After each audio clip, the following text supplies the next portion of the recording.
आणि परदेशातील मराठी जे उद्योजक आहेत त्याच्यासाठी डॉक्टर रघुनाथ माशेलकरांच्या नेतृत्वाखाली जो कार्यक्रम होता त्याच्यामध्ये आम्ही एक धोरणात्मक निर्णय घेतलाय की जे महाराष्ट्रातले उद्योजक हे परदेशामध्ये गेलेले आहेत परंतु त्यांना पुन्हा एकदा महाराष्ट्रामध्ये येऊन उद्योगधंदे सुरू करायचे आहेत, त्यांना महाराष्ट्रामध्ये इन्व्हेस्टमेंट करायची आहे आणि महाराष्ट्रामध्ये इन्व्हेस्टमेंट करताना फॉरेन डायरेक्ट इन्व्हेस्टमेंट घेऊन देखील त्यांना महाराष्ट्रामध्ये घ्यायचं आहे, अशा पद्धतीची पॉलिसी करण्याचा निर्णय आज आम्ही त्या उद्योग विभागाच्या कार्यक्रमामध्ये बैठकीमध्ये घेतला आणि त्या समितीचे अध्यक्ष स्वतः डॉक्टर माशेलकर साहेबांना करण्याचा आम्ही निर्णय घेतलेला आहे, जेणेकरून अल्ट्रा मेगा प्रोजेक्ट जे उद्योग क्षेत्रामध्ये आहेत त्याला तर वाव मिळेलच, परंतु जो मराठी माणूस महाराष्ट्रातला माणूस परदेशामध्ये गेला आणि त्याला पुन्हा एकदा येऊन एक्सपान्शन करायचं असेल किंवा नवीन उद्योग सुरू करायचे असतील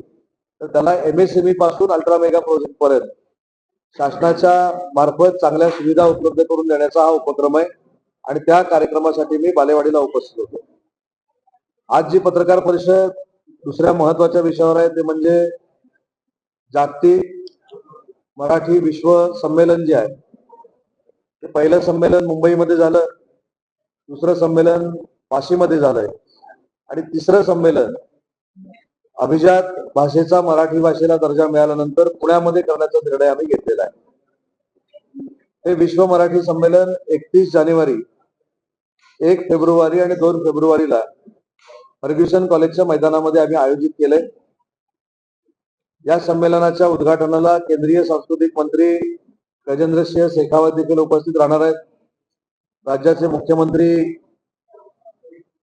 देवेंद्रजी फडणवीस, उपमुख्यमंत्री एकनाथजी शिंदे, अजितदादा पवार आणि या खात्याशी संबंधित सगळे असलेले मंत्री महोदय, लोकप्रतिनिधी उपस्थित राहतील.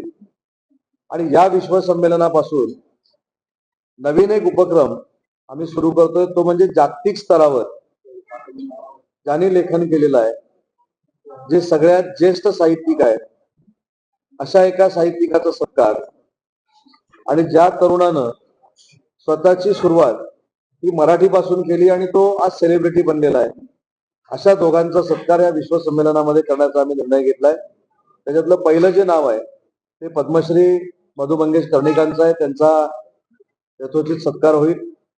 आणि तरुणांमधलं दुसरं जे नाव आहे ते रितेश देशमुखांचं आहे, ज्यांनी मराठीतनं सुरुवात केली आणि आज हिंदी फिल्म इंडस्ट्रीमध्ये फार मोठं नाव त्यांनी महाराष्ट्रीयन म्हणून कमवलेलं आहे. हे कार्यक्रम करत असताना आज पुण्यातल्या स्थानिक सगळ्या साहित्यिकांशी मी चर्चा केली. या संमेलनामध्ये कुठचे कुठचे विषय असावे त्याच्यावर आमची सांगोपांग चर्चा झालेली आहे.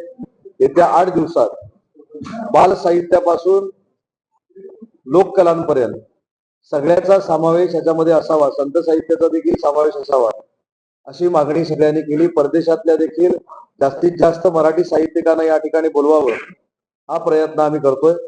आणि हे संमेलन यशस्वी होण्यासाठी जसं पुणेकरांचं सहकार्य मला अपेक्षित आहे तसं सगळ्या पत्रकारांचं देखील सहकार्य अपेक्षित आहे. आणि तुम्ही देखील एक साहित्याचाच एक भाग आहात, मराठीचाच एक भाग आहात आणि म्हणून अभिजात भाषेचा दर्जा मिळाल्यानंतर पहिलं साहित्य संमेलन हे पुण्यामध्ये होतंय. ते आम्हाला सगळ्यांना मोठं करायचं आहे.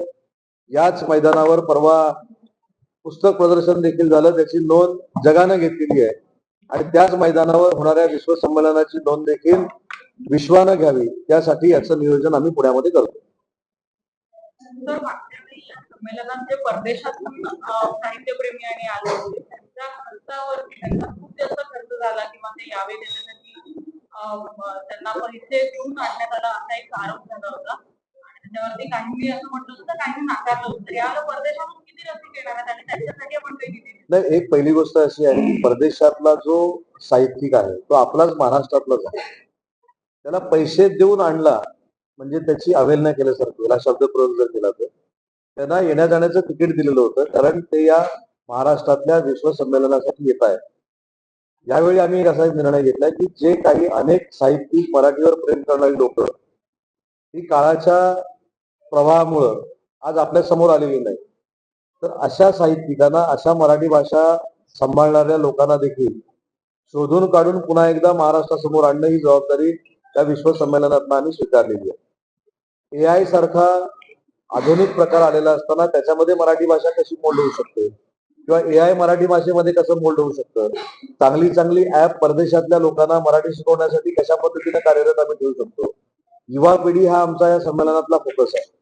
पुढच्या पिढीला मराठीचं महत्व कळलं पाहिजे, मराठी भाषा जतन झाली पाहिजे, तिचं संवर्धन झालं पाहिजे, यासाठीचा प्रयत्न या विश्व संमेलनाचा होणार. हा कार्यक्रम मी तुम्हाला टेंटेटिव्ह सांगतो. उद्घाटनाच्या कार्यक्रमाच्या अगोदर शोभायात्रा बालगंधर्व पासून फर्ग्युसन कॉलेज पर्यंत असेल. त्याच्यामध्ये विद्यार्थी सर्व पुणेकर सहभागी झालेले असतील. उद्घाटनाच्या कार्यक्रमानंतर मराठी भाषेला अभिजात भाषेचा दर्जा मिळण्यासाठी ज्या समित्या झाल्या, त्याच्यामध्ये रंगनाथ पठारे समिती आहे, ज्ञानेश्वर मुळे समिती आहे, त्याच्यानंतर सदानंद मोरे साहेबांची समिती आहे, लक्ष्मीकांत देशमुख साहेबांची समिती आहे. यांच्याबरोबर एक चर्चासत्र ठेवलेलं आहे की मराठी भाषेला अभिजात भाषेचा दर्जा मिळाला म्हणजे नक्की काय झालंय आणि त्याच्यातनं मराठी भाषेला बेनिफिट्स काय मिळणार, असा परिसंवाद असेल. त्याच्यानंतर आपण कवी संमेलन अनेक वेळा बघतो, पण या मराठी विश्व संमेलनातलं जे कवी संमेलन आहे हे जुन्यांचा आणि नव्यांचा मिलाप असं कवी संमेलन आहे. तर त्याला आपण नाव दिलेलं आहे की नव्या जुन्यांचं कवी संमेलन. अजून त्याच्यामध्ये अनेक कार्यक्रम ऍड करायचे आहेत. स्त्री साहित्यावर परिसंवाद आहे, चित्रपट आणि नाटक याच्यातली मराठी भाषा याच्यावर परिसंवाद आहे, काही कार्यशाळा आहेत आणि म्हणून ऑडिटोरियम देखील आम्ही घेतलंय.